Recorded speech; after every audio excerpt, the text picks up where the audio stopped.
외국인 2,000명 빚까지? 일괄 빚 탕감 논란. 이 뜨거운 감자입니다. 어제 제가 야당의 김재섭 의원을 직접 만나서 취재를 해봤는데 한국자산관리공사 측에 김재섭 의원이 공식적인 문의를 했다는 겁니다. 정부가 추진하는 빚 탕감 대상에 외국인 2,000명이 들어있다는 답변을 받고 김재섭 의원이 외국인의 국적을 밝혀달라고 하자 그건 밝힐 수 없다라고 거절당했다는 겁니다. 도대체 외국인 2,000명의 국적은 어디이고 왜 이들의 빚까지 우리 국민들이 혈세로 갚아줘야 하는지에 대한 논란이 오늘 뜨겁습니다. 그 이야기 본격적으로 해보겠습니다. 외국인 2,000명도 대상이다? 함께 보시죠. 이재명 정부가 추진하고 있는 이 배드뱅크로 국민들 빚을 탕감해주겠다라는 정책이죠. 7년 이상 5천만 원 이하 빚을 탕감해주겠다는 거예요. 그런데 외국인 2,000명이 포함되어 있다. 외국인 2,000명이 진 빚이 무려 18만 원도 아니고요. 180만 원도 아니고요. 1,800만 원도 아니고요. 18억도 아니고요. 182억이다. 김재섭 의원실에 따르면 182억 원 2,000명의 외국인 빚까지 정부의 탕감 대상이다 라고 전해져 논란이 일고 있습니다. 정부가 부인하지 않고 있습니다. 들어보시죠. 100만 명 이상의 지원이 좀 되는 거고 정부가 그중에 한 4천억 정도를 지원하는 걸로 제가 알고 있습니다. 근데 그중에서 외국인이 한 2,000명 정도 된다고 채무액도 그분들이 한 182억 정도 된다고 하는데 그분들에 대한 채무 탕감을 우리가 민생 지원이라고 볼 수 있을까요? 새 출발 기금이나 기존에 그렇죠. 해왔던 걸 보면은 외국인도 조금 폭넓게 그 대상으로는 해왔습니다. 이번에는 채무를 후각하는 것까지 포함되는 그렇죠. 상황이기 때문에 그 기준은 제가 좀 살펴봐야 되겠다. 그렇게. 가장 중요한 건 이건 일괄 탕감이잖아요. 예를 들면 이런 경우도 가능한 겁니다. 극단적인 예예요. 어떤 외국인이 한국에 들어와서 유흥비로 빚을 잔뜩 지고 그 빚을 가지고 어느 날 중국에 갔습니다. 내지는 뭐 미국에 갔습니다. 어디 뭐 캐나다에 갔습니다. 어디 가 있어요. 근데 자기도 모르는 사이에 내 빚이 한국에서 졌던 유흥빚이 탕감될 수도 있는 거죠. 외국인 2,000명의 빚 182억 원을 소각 탕감해주겠다. 그냥 없애주는 게 아니라 우리 국민들이 내는 세금으로 나중에 다 메꿔야 할 나라 빚입니다. 나라가 대신 금융권과 함께 갚아주는 구조이기 때문입니다. 여러분은 이 국적도 모르고 이름도 모를 외국인들의 빚 182억 원을 여러분의 세금으로 대신 갚아주실 마음의 준비가 됐습니까? 저는 아직 마음의 준비가 안 됐습니다. 전재 의원님 어떻게 보십니까? 사실이에요? 네, 사실로 보입니다. 이제 그런데 이제 지난주에 추경안을 발표했을 때 저도 개인적으로 이제 자영업자와 소상공인의 부채를 탕감하겠다. 왜냐하면 코로나 때 빚진 분들이 많고 아직까지 경기 회복이 안 됐기 때문에 이제 그로 인해서 고통받는 그런 선량한 또 소상공인이나 자영업자들이 주위에 많이 있죠. 그래서 이제 이분들에 대한 빚을 탕감해주는 이런 취지로 저는 이해를 했는데요. 근데 이제 거기에 이것만 있는 것이 이것만 있는 것이 아니라 이제 한국자산관리공사에 있는 악성 채무들, 그러니까 7년 이상 된 그 5천만 원 이하의 그런 채무까지 국가의 세금으로 완전히 이제 탕감을 한다. 이런 것까지 이번에 좀 들어가 있는 거예요. 그래서 이제 그 돈이 한 8천억 정도인데 알고 보니까 그 중에 한 182억 정도는 이제 외국인 2,000명이 해당을 한다. 근데 사실 지난주에 이제 발표됐던 추경안에 그 소상공인과 자영업자 빚탕감 이야기가 나왔을 때부터 나왔던 얘기가 도덕적 해이입니다. 그러니까 오히려 성실하게 돈을 아껴가면서 착실하게 돈을 갚은 사람만 약간 좀 바보된 느낌? 좀 그런 거잖아요. 그리고 이제 버텨서 돈을 안 갚은 사람들이 이제 결국은 버티다 보니까 이제 빚탕감이 되는 이런 상황이 되니까 지난주에 추경안 나왔을 때부터 이제 나왔던 얘기가 도덕적 해이입니다. 그런데 더 뚜껑을 열고 보니까 이제 더 기막힌 이런 사례가 있는 거죠. 외국인들 빚까지 갚아준다. 탕감해준다. 그래서 저는 이 외국인들이 세금을 내는 분들인지 모르겠어요. 저는 세금의 의무, 국민의 의무 중에 이 세금의 의무가 굉장히 중요하다고 생각하는데요. 이제 이분들이 또 숫자도 지금 2,000명이면 굉장히 작은 숫자는 아니고. 많죠, 2,000명이면. 그리고 180억이면 굉장히 큰 돈 아닙니까? 지금 이 빚탕감에 들어가는 이 결국은 세수로 이 돈을 메꾸는 건데 이게 세금을 안 내는 외국인들을 위해서 이렇게까지 해줘야 되나 하는 그러한 기본적인 저는 형평성 차원의 문제가 좀 제기가 될 수 있을 것 네네. 같습니다. 이제 거기에다가 더 나아가서 성실히 갚은 사람은 오히려 혜택을 못 보고 그리고 버티는 사람만 되는 이런 도덕제 해이 이제 이것이 어제 정무위원회에 보고된 이 보고서에도 지금 포함되어 있다는 거 아닙니까? 그래서 예. 지금 이제 추경안 심사 중인데 뭐 이런 도덕적 해이가 확산되지 않는 그런 방안 그리고 왜 외국인에게까지 이런 혜택을 줘야 되는지 이 부분에 대해서는 정부 측에 상세한 좀 설명이나 또 설득이 좀 필요하지 않을까 싶습니다. 예. 조금 논란이 되는 대목은 조금 국적이 어디냐라고 김재섭 의원실에서 물어봤는데 알려줄 수 없다라고 답했다고 해요. 한국자산관리공사에서. 국적은 왜 안 밝혀주는 겁니까? 빚까지 탕감해 주는데. 글쎄요, 또 알려줘야 될 의무도 없다고 생각합니다. 알려줄 의무도 없죠. 예, 그래도 그건 이제 국민을 대신해서 의원이 물어보는데. 개인의 어떤 프라이버시도 될 수 있는 문제고요. 네네. 특히 뭔가 좀 그 다른 의도를 내포하고 묻는 거라고 생각할 수도 있죠. 중국인에 대한 혐오 뭐 이런 것들 상당히 이제 국민의힘에서 그동안 많이 얘기를 해왔던 부분이 있었기 때문에 자산관리공사에서 뭐 어떤 생각을 가지고 그러니까 모든 그 개인에 관한 어떤 프라이버시의 문제니까 이건 단순히 외국인이어서 안 알려준 것뿐만 아니라 다른 우리 한국인에 대해서도 우리 국민에 대해서도 아마 알려주지 않는 게 원칙이 아닐까 그런 생각이 먼저 드는데요. 네네. 기본적으로 이 빚탕감 정책 모든 정책이 명암이 있게 마련이죠. 그런데 주요 타겟은 7년 이상 장기 채무자 5천만 원 미만의 빚을 탕감해 주는 건데 기본적으로는 자격 요건이 있잖아요. 전혀 재산이 없어야 되잖아요. 부동산이건 뭐 금융이건 또 차도 없어야 되고 굉장히 그 조건이 일단 맞아야 되는 것이고 기본적으로는 국가에서 사회 안전망이라는 차원에서 도저히 회생 불가능한 어떤 그 국민들을 대상으로 해서 이 사회에 다시 복귀할 수 있는 자립할 수 있는 어떤 그런 여건을 마련한다는 측면에서 상당히 저는 긍정적인 효과가 있다고 생각합니다. 다만 여기에 대해서 도덕적 해이나 혹은 형평성이나 공정성의 차원에서 열심히 갚았던 나는 뭐지라고 할 수 있는 분들이 분명히 계실 거라고 생각합니다. 그런 점에서 성실 납부한 국민에 대해서도 뭔가 인센티브가 주어져야 되겠죠. 그런 점에서 뭐 장기 분할 상환이랄지 아니면은 뭐 소득 공제랄지 이런 식으로 조금 저는 인센티브가 주어져야 된다고 생각하고요. 그런 것들이 계획되고 있는 것으로 알고 있습니다. 다만 지금 대상이 113만 명에 대한 것인데 이 중에서 이제 외국인이 뭐 2,000명 포함돼 있고 예. 다 도합하면 182억이다 이런 얘기 하고 있잖아요. 근데 이 부분은 지금 대상으로 선별은 되어 있는데 실제적으로 정책을 설계하고 이런 과정에서 어떻게 할지는 최종 결론은 안 된 것 같고요. 첫째. 그렇군요. 아직 네. 뭐 조정의 여지가 남아 있어 보인다. 남아 있고요. 두 번째는 특히 뭐 굉장히 자극적인 그런 표현들을 쓰던데 뭐 유흥빚, 뭐 술 먹고 빚진 네네. 것까지 다 우리 국민 세금으로 탕감해 주냐. 이 대출을 받으려면 요건이 까다롭잖아요. 그러면 이 외국인 근로자들이 이를테면 국내에서 대출을 받은 그런 그 부채라고 한다면 경제활동을 분명히 했을 것이고 금융기관의 조건에 부합했기 때문에 대출이 가능했던 거 아니겠어요? 근데 그 빌린 돈을 가지고 어디에 사용이 됐는지까지를 다 밝히기는 굉장히 어려운 상황입니다. 현실적인 어려움도 있다. 예, 그게 네. 유흥으로 탕진을 한 건지 어디 무슨 사업 자금으로 쓴 건지는 알 수 없지만 아마 아까 처음에 말씀드린 것처럼 그런 자격 요건들 네네. 외국인도 예외는 아니죠.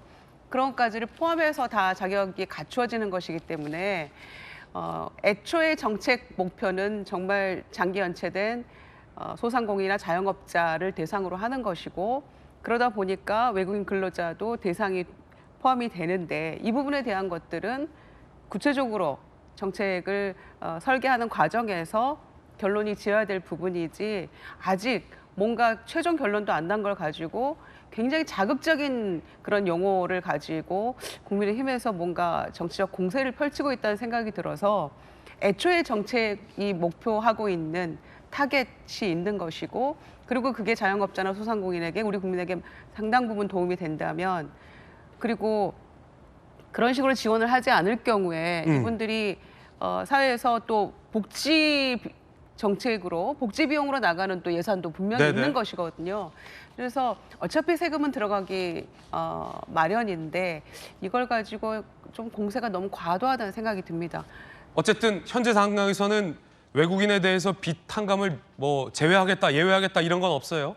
외국인 2,000명 빚도 갚아준다. 그리고 일반 국민 도박빚도 예외 없이 갚아준다라는 현재까지 상황은 변함이 없습니다. 그래서 논란인데 이 두 가지가 겹치면 어떻게 돼요? 물론 그 국회에서 가능하다면 일반 그 연체자들의 도박빚은 면밀히 살펴보겠다, 걸러내겠다 했지만 소액 신용대출 같은 경우는 목적 자체를 구분할 수 없어서 도박빚을 걸러내기는 어렵다라는 게 전문가들의 중론이거든요. 그럼 말만 걸러내겠다라고 했다라는 논란도 지금 일고 있는데 정혁진 변호사는 어떻게 되는 거예요? 외국인인데 도박빚이야. 글쎄요, 이게 좀 전에 이제 전주혜 의원님 말씀하셨지만 소요되는 자금이 8천억이라고 해요. 그런데 그 중에 4천억은 정부 예산이고 나머지 4천억은 금융기관에서 알아서 객출해라 이런 이야기인 것 같은데 제가 봤을 때 이거 금융기관이 마음대로 이렇게 그 빚 깎아주면 없는 걸로 해주면 이거 업무상 배임 문제 되는 거 아닌가? 저는 개인적으로 그런 생각이 들거든요. 그다음에 중요한 건 뭐냐면은 옛말에 옛말에 외상이면 소도 잡아먹는다고 그랬는데 빚이 얼마나 무서운지는 제가 예금보험공사에서 IMF 직후에 해봐가지고 아는데요. IMF가 왜 왔습니까? 금융기관들이 돈을 빌려줬는데 돈을 갚지 못하는 거예요. 그러니까 금융기관이 도산하고 그러다 보니까 우리나라 경제가 휘청휘청해가지고 얼마나 많은 사람들이 그렇게 그 고통을 갖다 받았습니까? 그런데 제가 봤을 때 지금 외국에서 우리나라를 보면요. 야, 대한민국 돈 되게 많은 나라다. 뭐 대왕고래 프로젝트라도 성공해가지고 석유가 그냥 동해바다에서 콸콸콸 쏟아지나 이런 생각하지 않겠습니까? 1인당 15만 원에서 50만 원까지 막 퍼주고 그다음 심지어 외국인까지 이렇게 빚까지 다 이걸 갖다가 면책해주고 이런 나라가 세상에 어디 있겠는가? 저는 개인적으로 그런 생각이 들고요. 예. 그다음에 조금 많은 사람들이 그렇게 이야기하는데 뭐라고 이야기합니까? 아니 그러면 저도 빚이 있거든요. 저도 주택담보대출 받아가지고 매달 꼬박꼬박 얼마씩 나가는데 그런 빚을 갖다 꼬박꼬박 갚은 사람은 뭐가 되느냐? 더 중요한 건 뭐냐면요.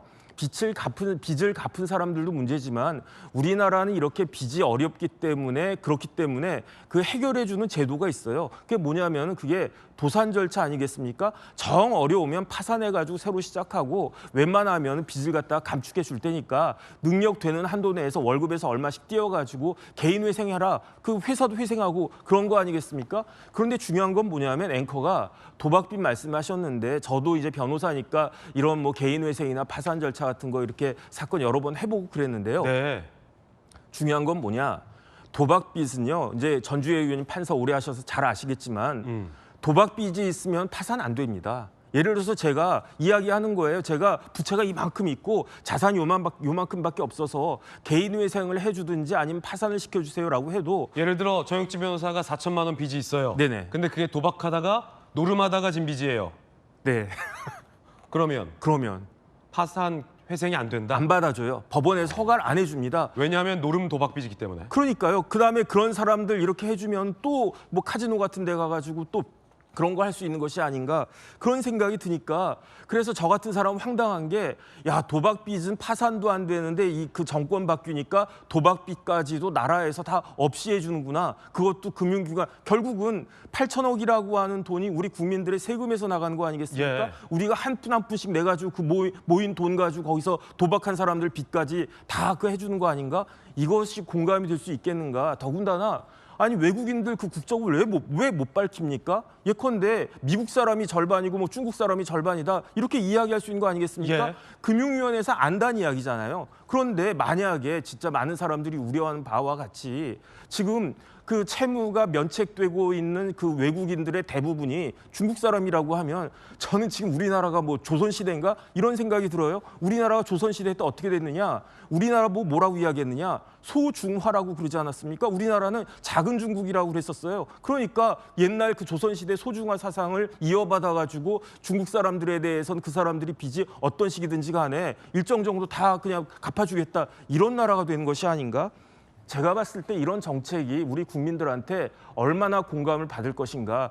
예컨대 빚이 탕감이 되는 한 100만 명 정도 된 사람들은 막 박수치고 좋아하겠지만 나머지 5천만 명이 되는 사람들이 과연 여기에 대해서 그 용납을 할 수 있을 것인가, 수긍을 할 수 있을 것인가, 이 부분에 대해서는 정부에서 좀 진지하게 재고를 해야 되는 것이 아닌가 싶습니다. 자, 여러분 어떻게 생각하십니까? 양태경 변호사님, 지금 가장 이제 논란이 되고 있는 부분이 예를 들어 뭐 중국 국적이든 캐나다 국적이든 한국에서 유흥 빚이 있는 뭐 예를 들어 도박 빚이 있는 외국인, 중국인 그것까지 지금 못 걸러낸다는 거 아닙니까? 현재로선 갚아주겠다. 탕감 대상이 되면 탕감이 된다. 그 말 아닙니까? 그러니까 지금 이 이른바 배드뱅크 정책에서 가장 크게 비판하고 있는 거는 이제 두 가지인 것 같습니다. 하나는 이런 왜 그 7년 이상 연체자들에 대한 빚을 왜 정부가 재정을 투입해가지고 빚을 소각을 해주냐, 이런 뭐 모럴 해저도 문제가 있고, 두 번째는 이런 혜택을 왜 외국인한테까지 주냐, 그런 문제가 있는 것 같은데, 우선 첫 번째로 사실 저는 이거는 그 일부 모럴 해저드가 있는 연체자들을 지원한다기보다는 물론 그런 면도 있지만 이건 사실 금융기관 지원 정책입니다. 왜냐하면 사실 7년 이상 그리고 5천만 원 이하의 7년 이상 이런 소액 신용대출은 이미 회수가 거의 불가능한 채권입니다. 대부분 그렇기 때문에 유동화 회사에다가 이미 팩토링으로 이미 매각이 된 상태고, 그리고 지금 이 해당되는 거는 이미 국가가 신용회복위원회나 그리고 아니면 법원 개인회생 파산 절차를 통해서 이미 재원을 투입해가지고 국가 제도적으로 이미 다 면책을 시켜주고 있는 채권들이거든요. 그렇기 때문에 그리고 특히나 이런 분들은 대부분 또 소송구조 신청을 하면은 심지어 인지대 송달료라든가 특히 변호사 보수까지도 국가에서 지원하도록 이미 정책적으로 마련이 돼 있어요. 그러니까 오히려 법원으로 다 몰리고 있는 그런 개인회생이나 이런 부담을 줄이고 또 몇 달 동안 이제 계속해서 이 지속되는 그런 걸 하기 위해서 오히려 연체를 시키는 거는 사실은 금융기관 지원이에요. 왜냐하면 금융기관은 이거 회생이나 파산으로, 특히 파산으로 갔을 경우에는 한 푼도 받을 수 없는 거를 그나마 그러니까 훨씬 할인해가지고 5%나 10% 정도의 그 금액으로라도 이걸 보전받아서 손실을 줄여주는 거기 때문에 이거는 오히려 금융기관을 지원하는 정책인데, 이걸 마치 무슨 모럴 해저드를 이렇게 부추기고 있다. 이미 다 기존 제도로도 이미 문제가 다 이미 소각이 돼서 이미 면책이 되고 있는 거고요. 그리고 무엇보다 외국인에 대한 정책, 저는 외국인에선 기본적으로 상호주의를 적용해야 한다는 생각은 있지만, 상호주의. 그러니까 네. 우리가 이렇게 해준 만큼 우리 국민들도 그 상대국에서 같은 수준의 대접을 받아야 된다. 예를 들어 이제 상호주의 말씀하셔서 중국인들이 뭐 부동산 규제 없이 서울에 있는 노른자 집을 현금으로 산다면 우리 국민들도 가서 중국의 집을 살 수 있어야 되는데 그게 맞지 않다.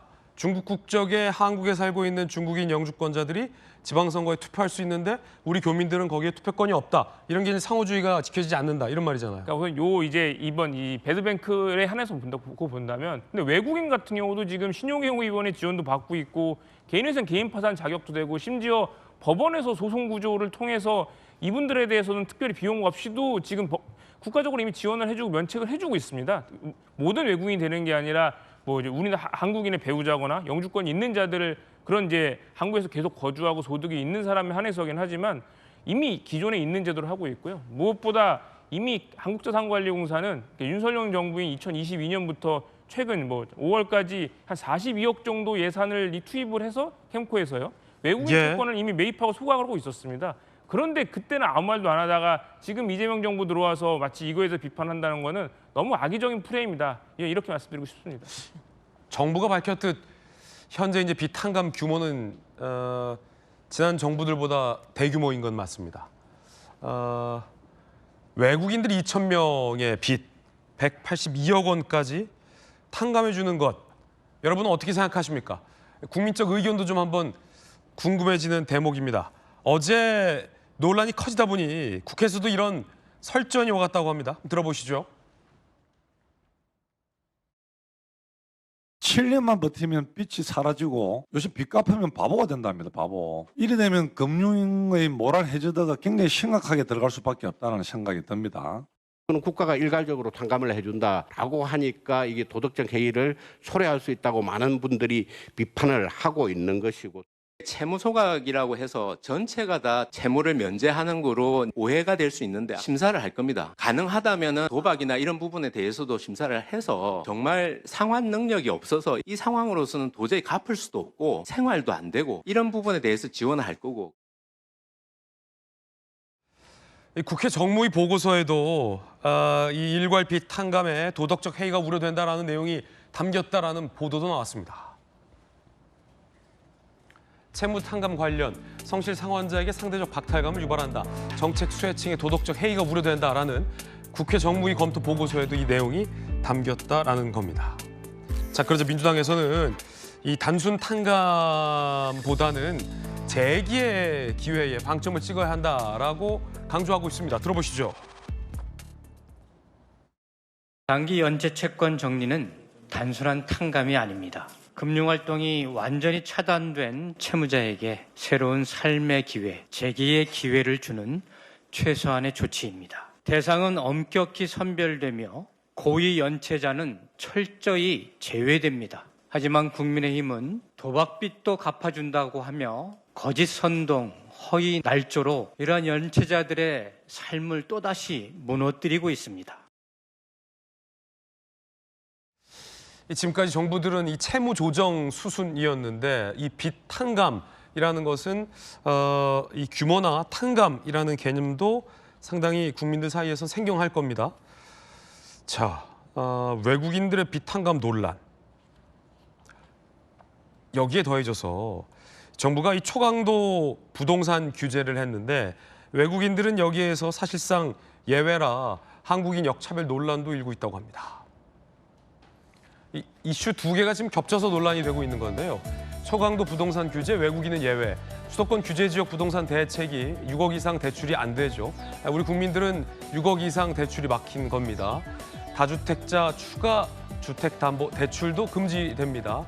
하지만 외국인들은 이 자국의 은행에서 얼마든지 대출이 가능해서 부동산을 사들일 수 있다는 역차별 논란이 일고 있습니다. 그리고 대출을 받아서 집을 구매했을 때 혹은 전세를 끼고 집을 구매했을 때는 6개월 내에 반드시 구매자가 이사 와서 살아야 된다라는 의무 조항을 뒀는데요. 일종의 규제죠. 외국인도 여기에선 예외라 논란이 일고 있습니다. 주진우 의원 이야기 들어보시죠.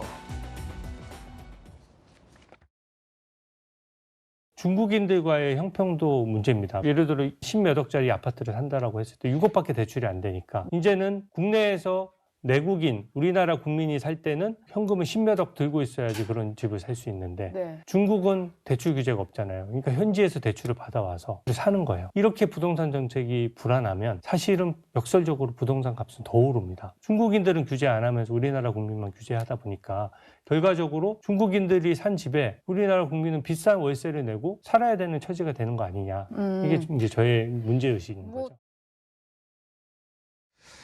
자, 자국민 역차별 정책이다라는 비판도 일각에선 제기됩니다. 유독 중국인 등 외국인에게 관대하다, 서민의 대출을 문 닫고 외국인에게 부동산 쇼핑문 열어준 역차별 정책이다라고 비판하고 있습니다. 한국인과 외국인에게 이 대출 정책 규제를 한번 비교해봤습니다. 한국인 A씨와 외국인 B씨, 대출 이용 시 6개월 내 전입 의무가 없다, 대출 한도 제한이 없다, 다주택자 여부도 영향을 받지 않는다라는 논란 일고 있는 겁니다.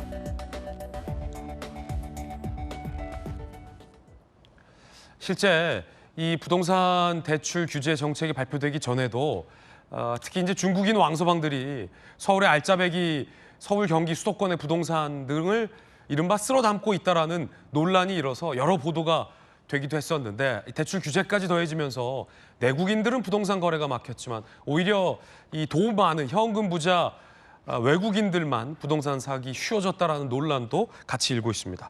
전주혜 의원님, 앞서서 이제 외국인 빚 탕감에 이어서 이번엔 외국인 부동산 논란이에요. 어떻게 보십니까? 상대적 박탈감을 지금 대한민국 국민들은 느낄 수밖에 없죠. 아까 그 182억이 큰 돈이지 않습니까? 이제 그리고 이제 그로 인해서 또 2,000명의 외국인들이 그로 인한 혜택을 받을 수 있다. 아까 뭐 이게 민생 지원책이라는 걸로 이제 발표가 됐기 때문에 어떤 뭐 금융기관 지원책은 저는 아니라는 말씀을 드리고요.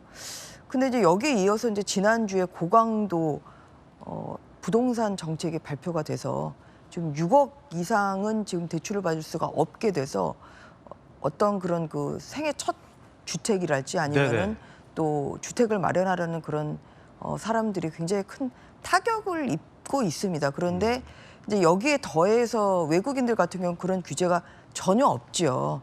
근데 국가에서 이제 이런 대책을 마련하는 것은 결국은 부동산 가격을 잡고자 하는 건데, 그런데 이제 외국인들 같은 경우는 그런 대출 규제 대상도 아니고 뭐 다 주택자라고 하더라도 외국인에게는 중과세가 부과가 안 돼요. 그렇기 때문에 이거 이제 과연 이렇게 되면 오히려 뭐 서울의 뭐 고가 아파트나 뭐 이러한 이제 주택들은 오히려 이제 외국인 소유가 더 많아진다. 그건 오히려 좋은 신호는 아니거든요. 보니까 지금 외국인 집주인들이 전년 대비 많이 늘고 있다라는 통계도 있네요. 네, 그래서 지금 제주도 같은 경우는 지금 외국인 소유의 주택이 굉장히 많다는 거예요. 네네. 근데 마찬가지로 이게 부동산 점유를 소유를 누가 하느냐에 따라서 이게 어떠한 그런 대한민국의 부동산권이나 아니면 경제권, 사실 이런 거에 의해서 우리나라의 어떤 주권이 침해받는 이러한 느낌을 국민들이 받을 수도 있습니다. 그런데 이제 이러한 내국인에는 굉장히 엄격한 그런 규제를 하면서 외국인은 이제 그 규제 대상이 아니다 보니까, 그러니까 오히려 더 외국인들이 또 뭐 부동산 가격이 좀 내려가면 현금으로 살 수 있는 기회는 더 많아지는 거 아니겠습니까? 이제 그러다 보면 이게 어떤 그런 고가의 아파트랄지 아니면은 또 대한민국의 어떤 그런 주택이나 또 뭐 건물 뭐 이런 거에 있어서 부동산에 이제 침탈이 될 수가 있다. 예, 이러한 좀 위기 의식을 가질 수도 있는 상황이에요. 그래서 이것이 지난주에 이 고강도 부동산 대책과 맞물려서 이번 주에 발표된 이런 채무 조정 프로그램 이 시행이 좀 논의가 되다 보니까 이게 좀 연타적으로 뭐 금융도 금융이고 또 부동산도 부동산이고, 이게 우리나라 국민, 특히 세금을 꼬박꼬박 내는 국민들은 오히려 역차별받지 않냐 하는 이러한 인상을 국민들이 이거는 가질 수밖에 없는 상황인 것 같습니다. 그래서 정부에서는 물론 이것이 좀 오해의 소지가 있을 수도 있죠. 그런데 이것이 아니다, 국민들이 잘못한다, 이렇게 한마디로 그냥 무자르듯이 할 것이 아니라 이런 감정적인 손상을 지금 국민들이 받고 있거든요. 이런 부분에 있어서 저는 정부의 세심한 배려가 충분히 필요하다고 생각합니다. 그래서 그런 면에서 좀 대국인들의 사기 진작을 할 수 있는 좀 그런 세심한 배려가 필요한 시점이 아닌가 싶습니다. 이 겹쳐가지고 논란이 되고 있는 건데, 그러니까 이 외국인들은 빚도 갚아주고, 예를 들어 외국인들은 부동산 규제도 안 받고, 돈 많은 외국인들은 자국에서 현금 대출 받아와서 다주택자들이 막 사도 전혀 영향을 받지 않는다. 뭐 이런 것들이 지금 이른바 박탈감 내지는 역차별 논란으로 이어지고 있다는 지적이신데요. 김유정 의원님은 어떻게 보십니까? 국민의힘에서 지난 3년간의 어떤 정책에 대해서 전혀 반성이나 사죄도 없이 이제 출범한 지 한 달 된 이재명 정부에 대해서 무차별적인 정치 공세라고 저는 생각합니다. 정치 공세다. 네. 자, 아까 113만 명에 대한 채무 탕감 얘기를 했을 때, 자, 외국인이 2,000명이 포함된다고 했으면 112만 8천 명은 우리 국민입니다. 네. 그러면 그 2,000명에 대해서도 제가 아까 말씀드린 것처럼 좀 따져볼 것이다라고 말씀드렸잖아요. 그러니까 적어도 112만 8천 명의 우리 국민들은 혜택을 보는 것이고, 경제적으로 다시 회생해서 사회 일원으로서 정상적인 경제 활동을 할 수 있도록 정부가 뒷받침해준다는 차원이 있는 거죠. 자, 그런데 거기에서 어쩌면 유발될 수도 있는 어떤 정책의 어떤 부작용이라고 할까요? 도덕적 해이라고 할까요? 이런 부분에 대해서 그걸 지나치게 강조하면서 갈라치게 하는 거다라고 이건 생각합니다. 굉장히 작은 부분이다. 그렇죠. 그 2,000명이 다 될지 안 될지도 지금 현재로서 모르고요. 그리고 지난 3년 동안 윤석열 정권의 세수 결산이 97조 5천억이라는 어제 기재위에서도 얘기가 나왔잖아요. 자, 그런 부분에 대해서 왜 이런 방법 말 한마디가 없습니까? 저는 반성이 필요하다고 생각하고요. 자, 두 번째로 이제 외국인 이 부동산 임대인이 작년 대비 19.3%가 늘었다고 지금 통계적으로 얘기를 하면서, 이러면 앞으로 더 늘어날 거 아니냐, 뭐 중국인 주인에 우리가 월세 사는 거 아니냐, 굉장히 저는 극단적이고 자극적인 발언이라고 생각해요. 임대인이 19.3%가 전년 대비 늘었다면 지금 이 정부 출범한 지가 이제 한 달이에요. 그런데 지금 그 정책의 효과가 벌써 드러나는 것도 아니고 지금 뭔가 실현이 확 되고 있는 것도 아닌 이 상황에서 19.3% 전년 대비 늘어난 게 지금 이 정권 출범 이후에 늘어난 상황도 아니잖아요. 그러니까 좀 꼼꼼히 따져보고 얘기를 해야 된다. 특히 윤석열 정권에서 이제 지금 이재명 정부에서는 두 가지로 지금 부동산 대책을 일단 세우겠다는 거 아닙니까? 갑자기 폭등하고 있는 부동산 시장을 극약 처방으로 내세운 것이 주담대 대출을 6억 정도로 네. 제한한다는 것인데 그거 플러스 공급을 늘리겠다는 그거잖아요. 그런데 문재인 정부에서 3만 호씩 계속 공급하던 것이 윤석열 정권에서 2만 호로 줄은 거 아닙니까? 그런 부분에 대해서는 왜 얘기가 없습니까? 이제 그런 문제가 있다는 걸 말씀드리고요. 그래서 이 외국인 부동산 구입하는 부분에 있어서 규제도 상당 부분 필요하다고 생각합니다. 그런 부분들은 좀 따져가면서 정부에서 일정 부분 네. 규제가 필요하다고 생각하고요. 그러니까 정책이라는 게 지금 이 연속선상에서 이 전 정권의 과오가 분명히 있는 것이고 그로 인해 발생한 문제들을 극약 처방으로 지금 뭔가 조치를 취하고 있는 이 국면에서 왜 이것을 갈라치기 하면서 마치 어마어마하게 문제가 있는 것처럼 세금을 탕진해가면서 뭔가 우리 국민은 왜 과도한 그 혜택을 주고 있는 것처럼 그렇게 미리 땡겨서 극단적으로 국민들을 호도해서는 안 된다고 생각합니다. 네, 양측의 의견 전해드렸습니다. 과연 정부가 세밀하고 엄정한 이 기준과 규칙을 갖고 이런 정책들을 실현해 나가고 있는 걸까라는 생각을 프로그램 준비하면서 지금까지 계속하고 있습니다. 과연 우리 국민들은 어떻게 생각할까요? 현 정부가 세밀하고 엄정한 공정한 규칙을 갖고 제대로 정교하게 정책을 실행하고 있는 건지 아니면 주먹구구식으로 하고 있는 건지 국민들이 어떻게 판단할지도 상당히 좀 궁금합니다. 여러 패널들의 의견도 전해드렸습니다.